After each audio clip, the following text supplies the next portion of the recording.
Great to have everyone in our BAM session today. And I know everyone's kind of popping through the doors there. If you have a camera, it's always nice to see your smiley faces. I know some of you are doing this by phone, and so hopefully not too many are driving. That's always scary. Walking, maybe some people are walking. All right, well, we'll go ahead and get started, and I'm sure there'll be a few more people coming through our digital doors there. But I wanted to continue with our theme of business planning, making sure you're planning for your business. I was talking to Marcy a couple weeks ago, Marcy and Perry, and she's got such great ideas. She's been in the business for many decades now, and she's got lots of experience. She's actually led hundreds of agents in previous posts that she's held, and she's a great leader and a great teacher and a great mentor. And so if you haven't gotten to know Marcy and Perry yet, today you will get to know her, because she's going to be talking today about how we can do business planning, but through the budgeting portion. So budgeting is such an important part of your business. And so Marcy, without any further ado, why don't you take it away? Thanks, Chris. And good morning, fellow Plum Tree agents. How's everybody doing today? I hope you're ready to go for 2025, because it's here. We are well into it. I mean, the weeks go faster every time I turn around. So we're approaching February now, and if you haven't stopped to take a look at the financial piece of your business, today is as good a day as any.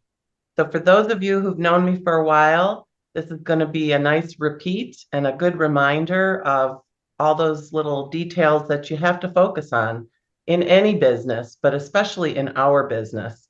One of my funny favorite statements is, this is either the best job in the world or the dumbest job in the world. It's the best job because there's no limit to how much we can earn. It's all up to us, right? Nobody's going to say, that's your salary for the year, you're done. You can make as much as you're willing to work for. But, double-sided coin here. The other piece of this is that it's the dumbest job because you go to work every day without ever a promise of a paycheck. So, how many of us have driven a client around month after month and shown dozens of houses, and it never came to fruition? They either never bought, or God forbid, they bought from a for sale by owner, and all the work you put into it in good faith was for nothing. So all those tanks of gas that you had to fill up, you're not getting reimbursed. Chris is not sending us a check for all the work that we intend to do, right? So I love this job. I've been in it for a while, and I've had some of the best experiences of my life in this career. I've grown as a business owner because I've always had my own business, but this business makes you really look at what you're doing. And my background, my education is accounting, and I also have some art degree, but I'm just going to say that accounting background of my experience has never made more sense than in this business. So I've owned other companies and always needing to have a handle on, the CFO position.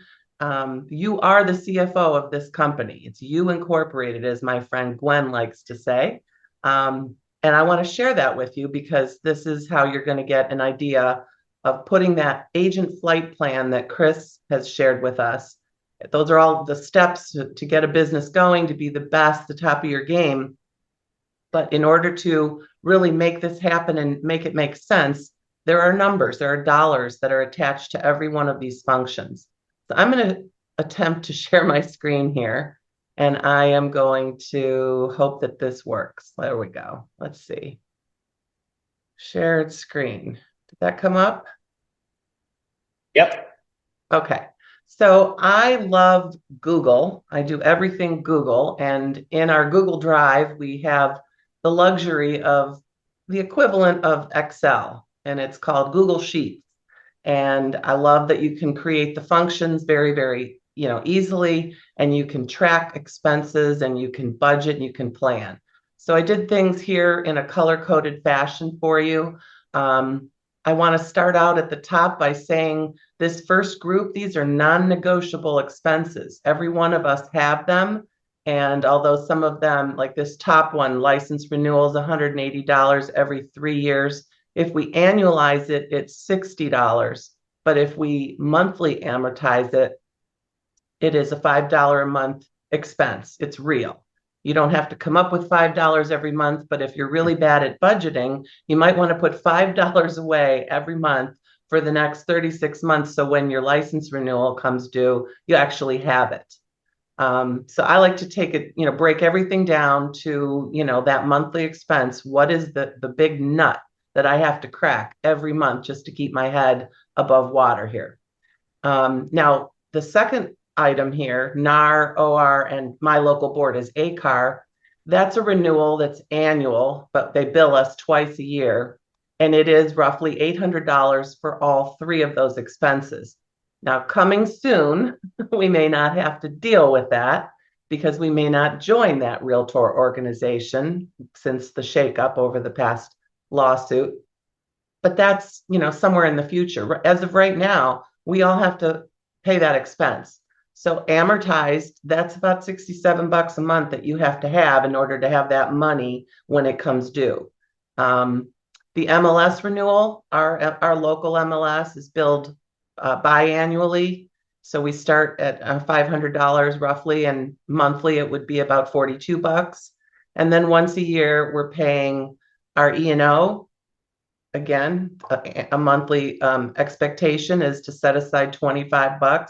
If you're not budgeting this, if this money isn't sitting somewhere like in a business savings account, potentially earning interest, those bills come due, and where are you paying them out of? Are you putting them on a credit card?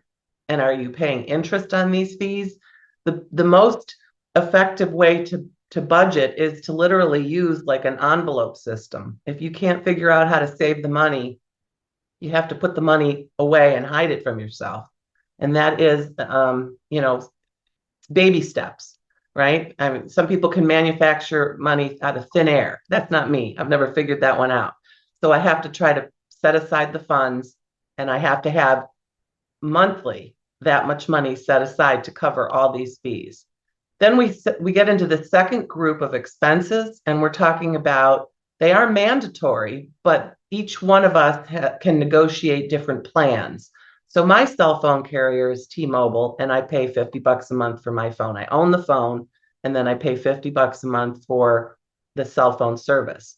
I do the same thing with internet. I purchased the T-Mobile tower, and it gives me Wi-Fi throughout the house. So I have all of my smart appliances connected to the 2.4 gig. I split the service into two feeds. One is 5 gig and the other is 2.4. So all the appliances are on the lower feed, and then my internet for my computer and for my TV streaming is on the 5. So that's also a $50 a month expense. I look at my gas at a 15-gallon tank at $3 a gallon. I'm putting about $180 worth of gas in my tank. Now, there's a caveat here because we do get to deduct mileage as an expense at the end of the year when we do our taxes, but you got to have the money to spend it to then be able to deduct it. So I'm talking about fluid cash that you have to have on hand. And in an average month, I am spending about $180 a month on gas. Now, as the business ramps up, we get into spring, I might need 2 tanks a week. But that is something that you have to have the money to pay for. Are you putting that on your credit card? Are you, paying interest on top of that? That may be a way that you have to work through some of these expenses if you haven't sold anything yet. I have a budget for auto repairs and maintenance, and it's $500 a year. I do all of the service as it is needed. I rotate those tires, and I change the oil right on schedule so that I have a reliable vehicle. But you got to have that set aside. Insurance, again, this is my annual auto insurance policy. Yours may be higher, it may be lower, but you have to have a budget for that as well. Again, it's a deduction, but you have to pay for it in order to be able to deduct it. With regard to printer ink and paper, I always invest in HP printers for one really good reason, and that is they have the HP plan. And I just have it right there, $5 a month for paper and $8 a month for ink. And that covers me for, I think, 1,000 copies a month or something like that. And it's, my printer cartridges are connected via Wi-Fi to the HP Smart Plan. And as the ink gets low, they ship it out. So instead of rushing to Office Max to buy a $60 cartridge, I am just simply paying $13 a month for paper and ink. And, it's take or pay. I mean, I'm paying it and I'm also using it, but I never have to worry. I have a backup of all my colors because I'm getting low on a couple of them. So I just know that I won't, in the middle of the night, if I'm working, I don't have to worry about, where can I get some ink? But that is just a budgeted item. It costs overall $156 a year. And for me, that is affordable. I have a tax preparer. I know I have an accounting degree, but I would never attempt to do my own taxes anymore. They're way too complicated these days. So I budget, that's a $1,200 expense for me, and I put aside $100 a month to be ready to pay for that tax preparation at the end of the year, which is coming any minute now. Now, for those of us who are doing some marketing, there are some negotiable expenses here. I'm going to just run a few of them by you. The farming postcards, I like the program that First American allows us to use if we are, part of that program. It doesn't cost to belong, but they have a really nice online system with, hundreds of options. It's already pre-designed. You just put in your mugshot and maybe a picture of the house that you just listed or just sold, and you put in your details, and then it creates these beautiful postcards. They're 23 cents a piece, and then the postage for a postcard is 56 cents. So if you're going to do a farming postcard, 79 cents total, budget yourself 200 pieces a month. That's a very reasonable amount of money you could expect to spend. And annually, that's about, $1,900. But take it, eat the elephant one bite at a time. Maybe you ramp up from 50 pieces a month to maybe then 100 at the middle of the year as you're selling more and more properties. But this is a good thing to plan for, is it costs money to make money. Other things you might invest in, maybe some things you could hand out. That word there is pens, keychains, and tchotchkes. I had to look up how to spell that. That's how you spell tchotchkes. So that could be, like a lot of people will get pens with their brand on it. For a while, I was doing these carabiners and these keychain bottle openers that were in the shape of a key. And that was a cute little house gift. I'd put the buyer's new keys on here and hand that out. If you buy them in, big quantities, you get a break on it. You can't buy less than like 200 or something like that. But if you put a budget together for spending some money on promotional items, that's how you'd amortize it. One of my favorite ways to reach out, I learned this from a coaching program that I did, I guess maybe 15 or 16 years ago with Brian Buffini and Scott. And, we were on that podcast, and I was trying to remember the name of the coach that I hired years and years ago. It was Brian Buffini. There's several agents on the call here today that know who I'm talking about. His coaching was phenomenal, and it literally changed me. It got me over that hump of working too much, and I figured out how to divide and conquer. But one of his really famous tips is to do a drop by, which is to create a fun and creative way to reach somebody as you're working on a neighborhood. Maybe you're going door to door, you're finding people that may have lived in their home for 7 or more years, which is kind of that magic number when they're about ready to sell. This is a little stack of measuring cups, and this is a little thing of measuring spoons. And I would put these in a cute little handle bag and go around to the houses where they would, be a candidate that I want to market to, likely to sell. And I would have a little postcard in there that says, the the market's really getting busy. See how Plum Tree measures up to meet your real estate needs. So it was just a clever play on words. And you're giving them a little item. These are from the Dollar Tree, so we all know they're $1.25. If you plan to give out 10 per month, you're going to spend somewhere around 15, $20 all in for the entire campaign. So those are the kinds of tchotchkes that I'm referring to. And if you budget and you do a smart way of figuring out what your labor, your man hours are, because there's nothing worse than doing a campaign that you don't follow up on. Dropping off something really cute with somebody and then never coming back again is just throwing your money away. So you need to be able to reach out and touch these people at least 7 times. Remember, 7 is that magic number. Another thing that I know that Aaron, I think, is doing boosted Facebook ads. I didn't put any number in there because I'm not doing that right now. I may decide to do that in the future, but right now I'm not. But you can see if you're planning to do postcards and tchotchkes, do you have any money left in your monthly budget for doing anything else? Maybe you take away the postcards and you just do the tchotchkes and the Facebook ads. It's your choice, but you got to have a handle on what this looks like in the big picture. As far as advertising goes, and these, like I said before, these are all items that you can deduct off of your tax returns, but you have to spend the money first. So in advertising and marketing, you may choose to join a professional organization such as the Chamber of Commerce or one of these networking groups like BNI or IRN or something else that might be local for your area. They're roughly, $300 a year, and I like to break it down and see what it's looking like as a monthly fee for me. So $25 a month, that's, easier to swallow rather than thinking about $300. I do a couple of, bigger reach items, and I've done them for a really long time. One of them is the, what is this? Good to Be Home. It's from Reminder Media, and it's a branded magazine. I have to do my new headshot now that I cut all my hair off.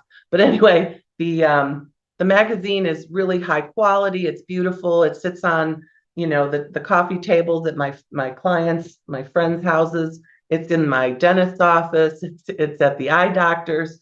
It's everywhere. And that's a way to market yourself with staying power. Another item that I do is there's a calendar, a local calendar called Town Planner, and they go out to everybody in a community, and I am the ad in the top portion of every month in the calendar. So in my little local community, there are 7,000 residents who have this calendar hanging up in their house, and every month they see me. So it's a way to, stay on top of being, or to stay top of mind, right? People I don't even know yet. And then I see them out in the grocery store and they're like, hey, you look so familiar. Well, I'm probably on your refrigerator where your calendar is posted. So these are expenses that have long-term reach for me, and I keep them going. They are a little more expensive, but I find them to be very, very worthwhile. And like I said before, I don't buy leads. I may not have said that in this call, but I've told other people I don't buy leads. I don't participate in any lead generation program. So if you do that, you may not want to spend money on this kind of staying power and just continue to buy leads.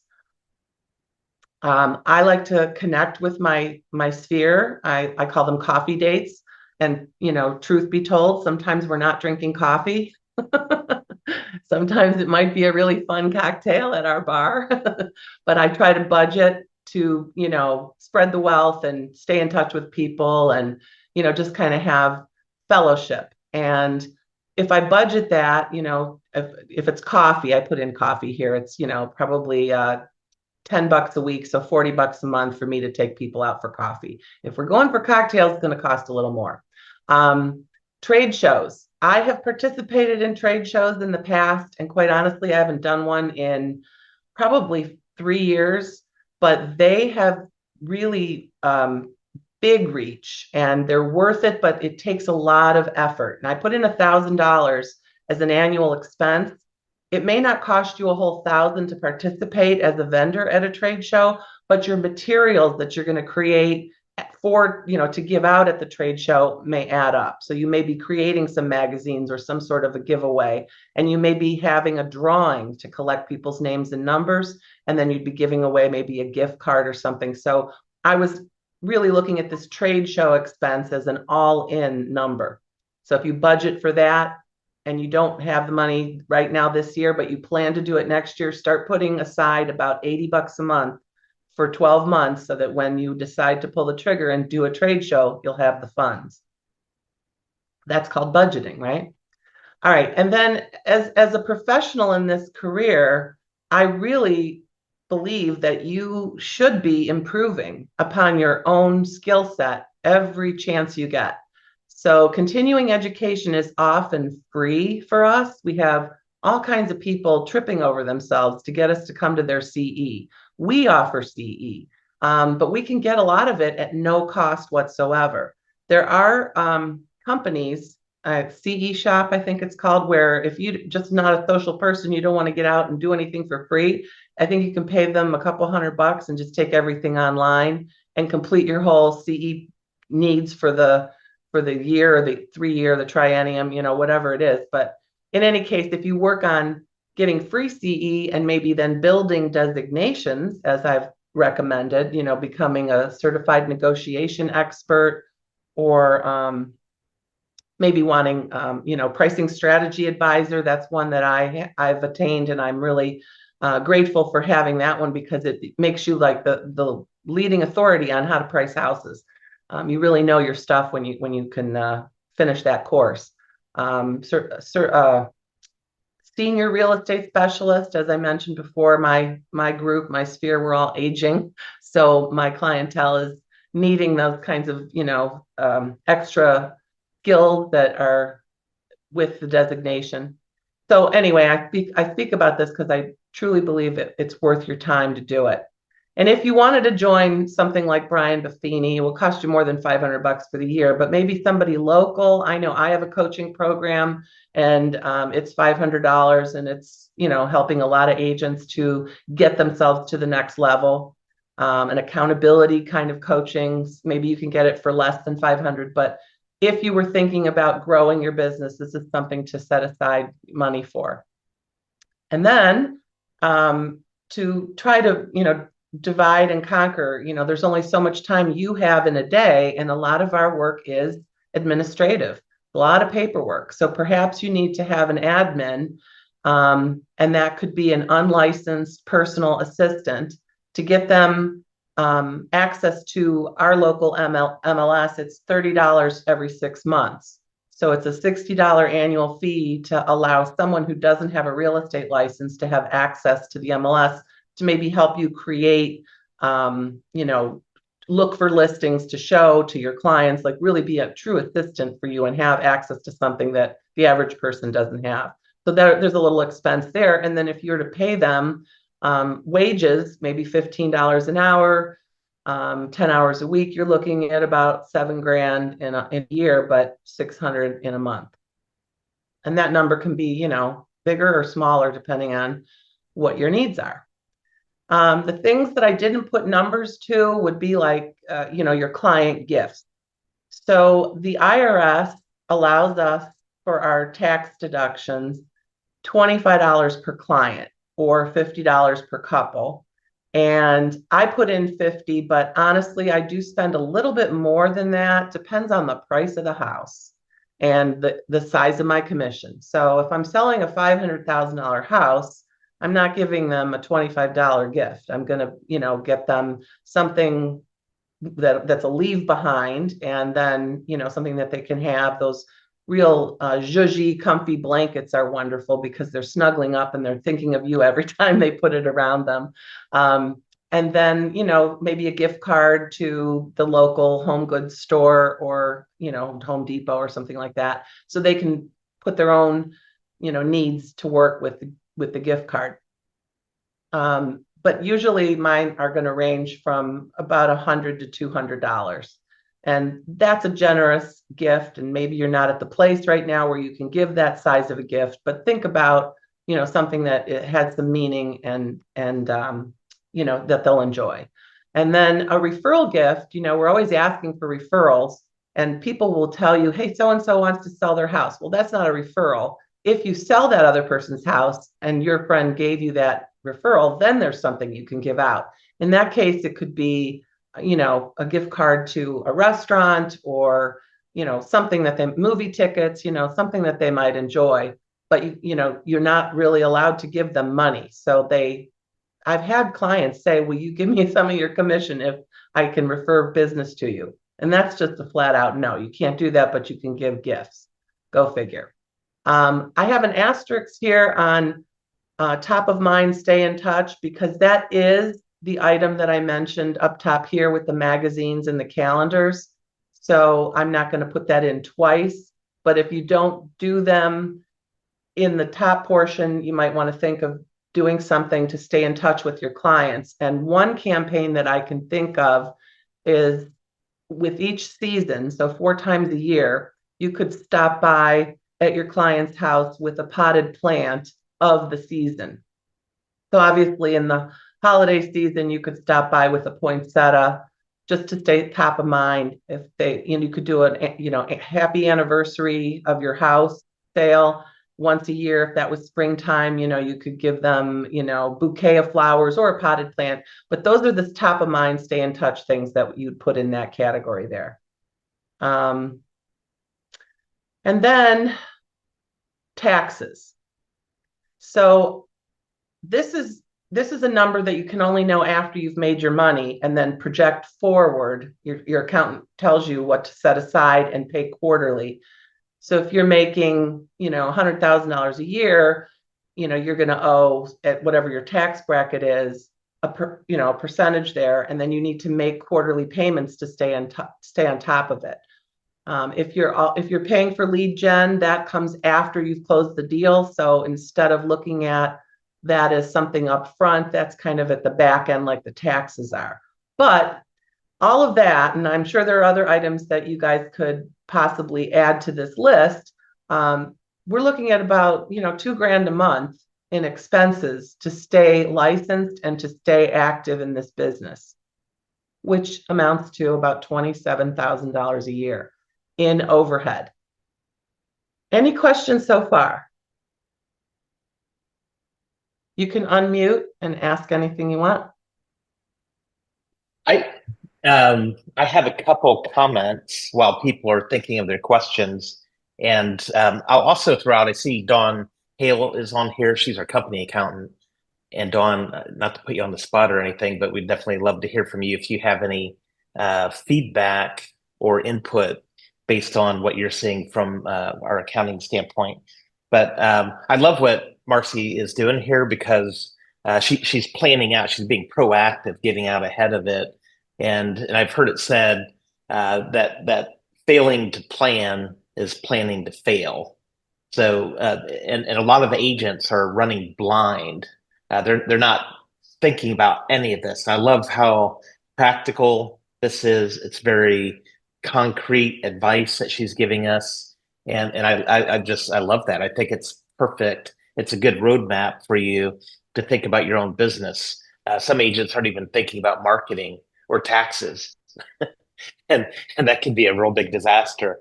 Or your fees. It's remarkable to me how each quarter or a couple times a year the MLS fees come out, or the realtor board fees come out, and agents act like they've never heard of this fee. Oh my gosh, I have to pay. Like, where did this come from? I didn't know I had to pay that.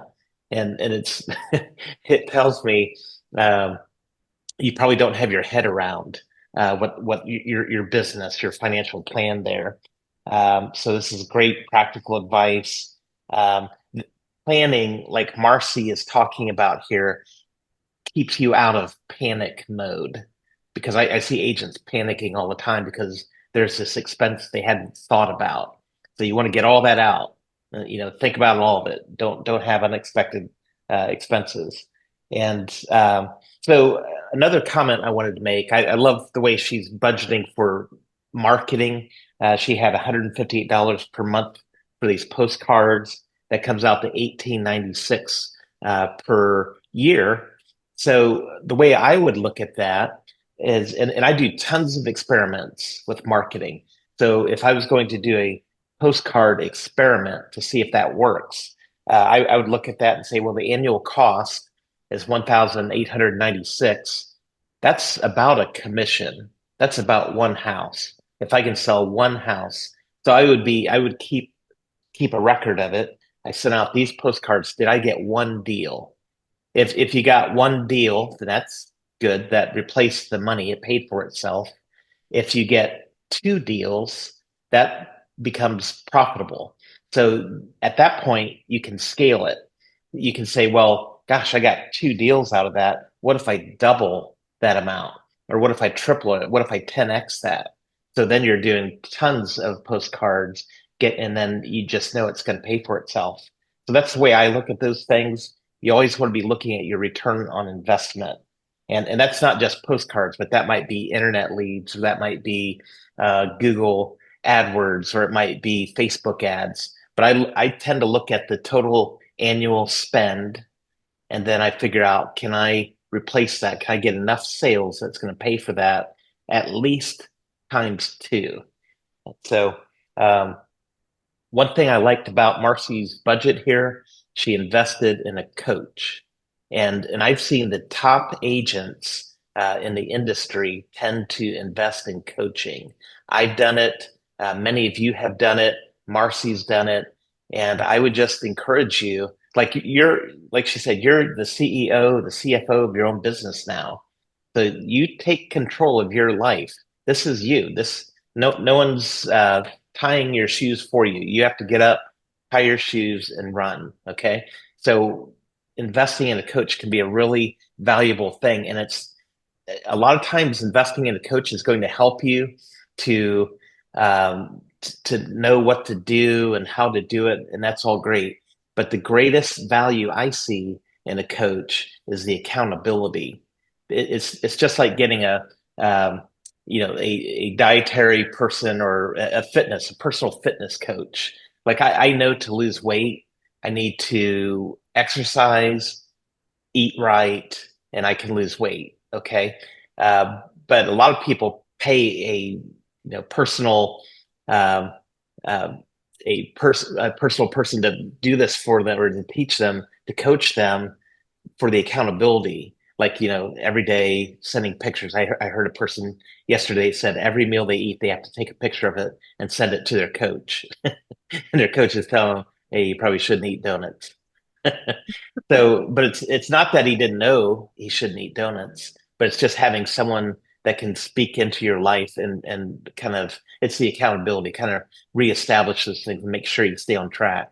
And Marcy does coaching. She'd be a great coach, and there's tons of others out there that would also be good for that. Um, Back to the marketing thing, by the way, personally, my recommendation is that you budget 10% of your commissions to go towards marketing. Now, that's if you want to have explosive growth in your business. If you would like to have average growth in your business, then you can budget 5%. But if you want to have explosive growth, I recommend putting 10% into your advertising marketing budget. And if you want to have no growth, don't put any money there. And actually, if you want to get out of the business in 3 years, don't put any money in marketing, because that's a great way to go straight down. Um, okay, so that's all the feedback I had on Marcy's amazing presentation. I don't know if Dawn or Scott Yes. or any of you have any input. Can you hear me? Yeah, gotcha. Yeah. So, great job, Marcy. Marcy is kind of talking about all the expenses. So I'd like to take a minute and talk about the income. And That's on my next slide. part of, and maybe I'll get ahead of you a little bit here, but my background is accounting as well. So maybe that's why I'm so in tuned with keeping track of my income. But I'm always surprised by how many agents have no idea what their income is at the end of the year, maybe even at the end of the month. And one thought would be, even if you don't have an LLC, if you just operate as a, independent contractor under your name, set up a bank account only for your business. And that way, it'd be very simple to go in and look at your bank statements and see all of the deposits that come in over the course of the year, and you'll know exactly how much income you're making. And personally, I keep a spreadsheet, and I've got, 123 Main Street. This is how much I made. And then you can track that against the payment that we pay you to make sure we paid you the right amount. So I just think that's, something very simple, shouldn't take much time. And if you don't want to do the spreadsheet, then just getting that separate bank account, and then you can get a separate credit card and only put your business expenses on that credit card. So you've got everything running through your bank statement and a credit card, and that will help you track your income and expenses a lot better. But that's Right. all I have to say. Yeah. I love that. I couldn't agree more. I don't have this particular graphic in today's presentation, but I'll verbally explain the way that I help my agents set up their business banking. That you should have 4 accounts. One is your business checking, one is your business savings, one is your personal checking, and one is your personal savings. So 4 accounts. They can all be at the same bank. It doesn't matter, your choice, but the business checking is where Plum Tree deposits our commissions. And I immediately take a percentage and transfer it to a savings account. It's actually a money market fund, so that it's sitting there. It's my tax payment, and it's sitting there until the quarter comes up, and then I have all the taxes estimated to pay out to, where they need to go, to, the IRS. And I also have a separate amount in there for some of these amortized expenses. So I immediately remove from my gross commission, and which is why it's so important to have 100% of your commission. That's why this business model is brilliant. It gives us all of our money to deal with when it comes in, rather than having to, be on a 50-50 plan with a commission, or 70-30 or whatever. If you can get 100% of your commission every month, it's a known expense how much you're paying Plum Tree, and you have 100% of those dollars to work with.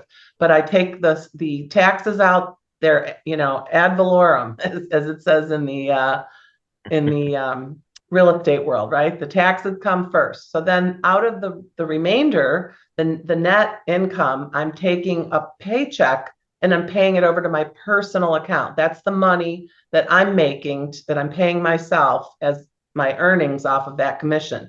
Because remember, I have all these expenses that I also have to pay for. That's coming out of my business account. So I take a portion of the commission that's left over after taxes, and I pay that to my personal checking. And then that's like that. Those are my wages. Like if I was working a 9-to-5 job, those are my wages. And what is a good way to be responsible with your money? Save. So I take a percentage of my wages and I put that into my personal savings.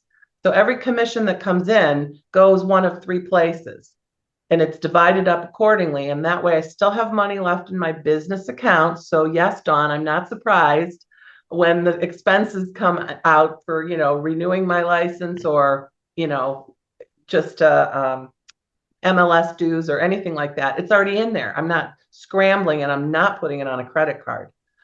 So that's exactly how I try to help new agents start thinking from the very beginning. It's hard to teach an older agent, not old as in age, but I mean, been around a long while, to change their method, because a lot of us have just been hand to mouth, just as the commission, and they spend the whole thing. And that's why they're freaking out when all these dues come due. Like, oh my God, I didn't realize I had to pay taxes on all that. So I try to set everybody up from day one with realistic expectations on that. Might have been a $5,000 commission, but it's not spendable right now. Not the way you might think. You can't just go buy a new car, or, whatever. You got to divide up all of what needs to come out of it. So it's business planning. That's budgeting. All right. Anybody have any other comments? You wanted someone else to weigh in on that, Chris? Hey, Yeah, great Marcy. stuff.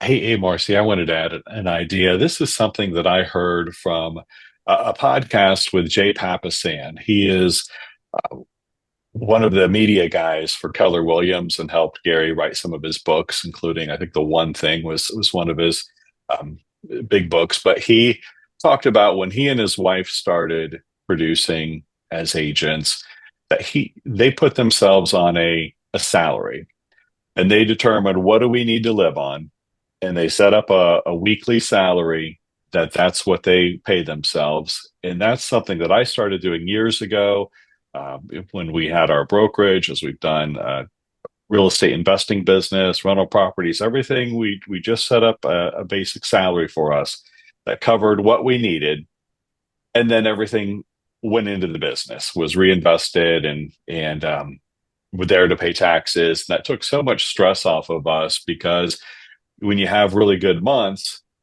you could just build the business. You can build it up, build the reserve, and then if ever you're having a slower season, well, there's still plenty of money there to pay yourself and pay you. So that took being a 100% commission employee. It took the stress out of it by just having that salary. Now, there's been times where if it starts accumulating, we'll say, okay, we're going to give ourselves a bonus. We have that money sitting there. It's planned out. I mean, yeah, you work for a reason, but we would sit down and come up with an agreement to pay ourselves a bonus, or if someone had a big expense coming up, okay, we'll do a partner distribution for that big expense. But otherwise, it was just a kind of stress-free sailing, having a weekly salary. Right.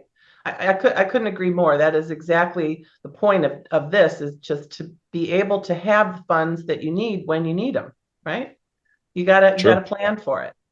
So one thing that Dawn mentioned was to do, some accounting of your own to figure out, you have a transaction, it's set to close, let's say, February 10th or whatever.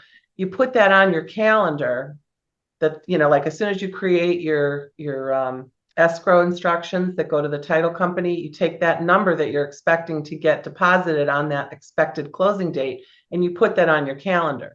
So with the real-time banking that we have, these days, your online banking, you could see your exact balance in a split second, right? So you would know that's incoming, and you can work around that if you have expenses that are, maybe unexpected expenses coming, when you could possibly reach paying that by looking at your incoming on your calendar. And then when the day comes, you look at your calendar, oh, I'm supposed to get a deposit today, and that's of course based on how quickly you close out your loop. But you're tracking, and you should know how much you've made every single month. So keeping another Excel spreadsheet of all your incoming and when they're expected and then closed out at the end of the year, that can help you as well. But I do have another sheet here, and this is actually about our sales. So I don't know what price point everybody's working in, and I just put together some projections, and an average of 2.5% per side of a deal. So if you've got a listing at 120,000 and you're doing, 2.5% commission, you're going to make about $3,000 from that sale. If you're a part-time agent and you're only closing 6, you've just made $18,000. If you did 10, you're working a little more than part-time. As you're ramping up and doing more and more deals, you're going to make this much money at this price point. Now, if we just reference back to the sheet with the expenses on it, we're looking at an annual number of $27,000 if you're going to follow this kind of a guideline.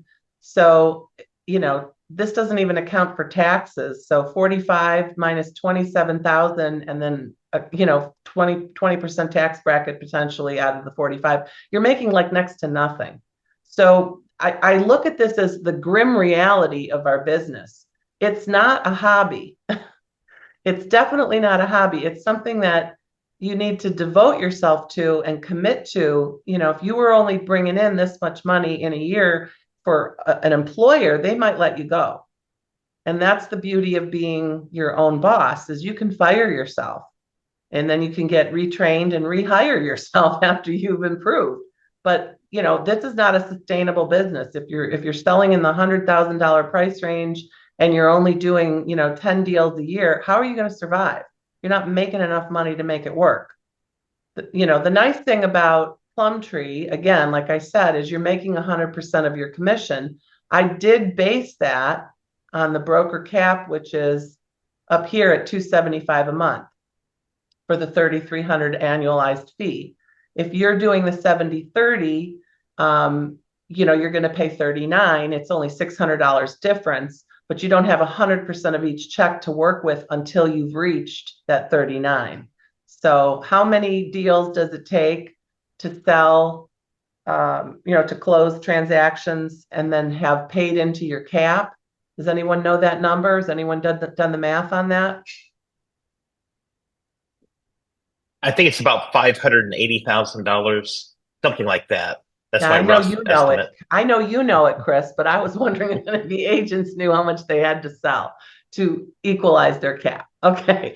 Now, the other piece of good news is that you can work your transaction fee to be enough to cover the $289 that goes to Plum Tree plus the $275 a month, so that literally you have no fee if you're selling, these deals. It's no cost to be here at Plum Tree.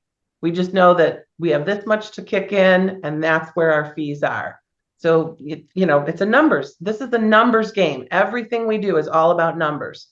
When I was recruiting about 6-7 years ago, I'll never forget agents at Hondros, or not agents, but students at Hondros, hoping to become an agent any minute now, tell me that they hate math. I mean, if you hate math, you got to find another job. This job is math all day, every day. This is all about numbers, and it's not even it's not calculus. It's simple math. But if you can't get your thoughts around numbers, this really isn't a career for you. So think about that. Embrace the math. Love the math. The math is what makes you money here. If you don't know the difference between 2.5% commission and 3.5% commission, where does that change your business? You've got to know this stuff. So anyway, $300,000 is kind of an average price point these days, at least in our neck of the woods. And 2.5% commission is basically a 3-2 split. If you if you equalize it out, it's usually about 2.5%. So there's $7,500 on a closing. And if you're doing, 10, 15, this is a respectable income, right? But if you were to double that, now, we're talking 6 figures that you can really take vacations on, right? So where do you want to be? Maybe you don't want to make a lot of money. That's okay. You still have to know how much money it costs to make the money that you're making.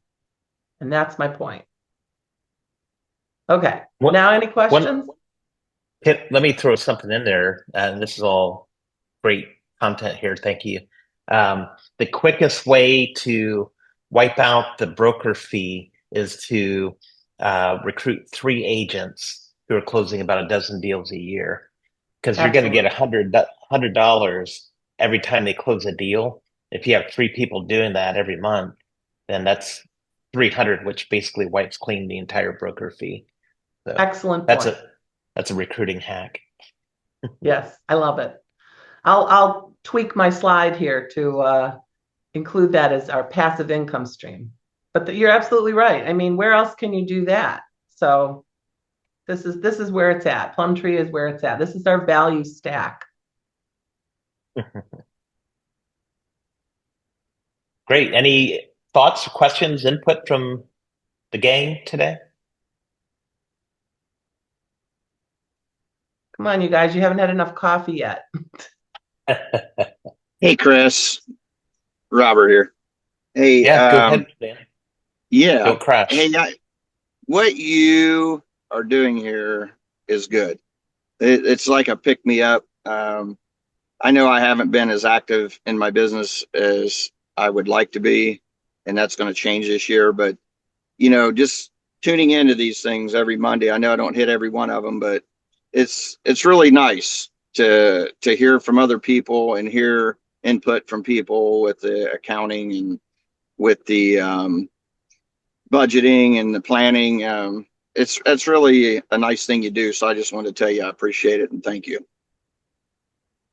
Well, thanks, man. I appreciate that, and a lot of credit to our team who's all chipping in and did a great job. Yep. Cool. Any other thoughts, input? Chris, this is Gwen Petway. I'd like to add. Hey, Gwen. Hi, everyone. Good morning. Yeah, I just want to concur with the gentleman just said. Thank you for these opportunities, these learning. I am a seasoned agent, and we were told write 100 names, or I don't even know if we have cell phones back then, but write 100 names and just go call instead of the business aspect of real estate. And we learn a lot, or I've learned a lot as time has grown. I never thought I'd be a what do you call the people? A virtual person. I remember my first time. Oh, because I was used to going into the office every day, and but I found that this is way more productive, for me. So I'm just glad for the opportunity to be involved with you all. Thank you. Thanks, Gwen. Gwen attends our weekly roundtables. She does come in person because she is a social person and likes to see people in person and, connect with people. And there's several other agents on the call today who also attend. A couple of shout outs for upcoming events next Thursday, or actually this Thursday the 30th. Yeah. We're meeting at the Beechwood Public Library, and we have a presenter coming to talk about mold. Isn't that a great topic? But he's an inspector, but not to give us, ways to identify mold, but how we can talk with our clients about mold. It's important that we don't cross that line and say things like we are an authority on a topic such as mold, but how to, approach those concepts if a house does have mold. So that's part of it. And then we have other people coming to chat with us about resources in real estate, 2-hour meeting. I have another event planned for the following week in the Fairview Park Library. So when I put it out on Facebook, Connect, our little group, I'm just telling you, what's happening. And if you could just RSVP that you're coming and joining us, that would be great. Love to see you guys. And we do have a new office that we're moving to in Cuyahoga Falls, which is it's got great parking, not like the one we have now. So easy access parking. And we're going to be moving there late March. So ready for spring and summer. And we'll have events there and different ways for you guys to be able to utilize the office by having the lockbox code to come in and meet with clients if you should need to. So exciting year ahead. All right. Well, that's excellent stuff. Anything else before we clear down? Anything else you'd like us to share, or questions or comments? All right. Hey, well, thanks everyone for your time joining with us today. Thank you, Marcy, for your input there. Excellent content. Great to have all that. And other than that, everyone go out, sell a house, go make some money. Have a great week. Bye-bye.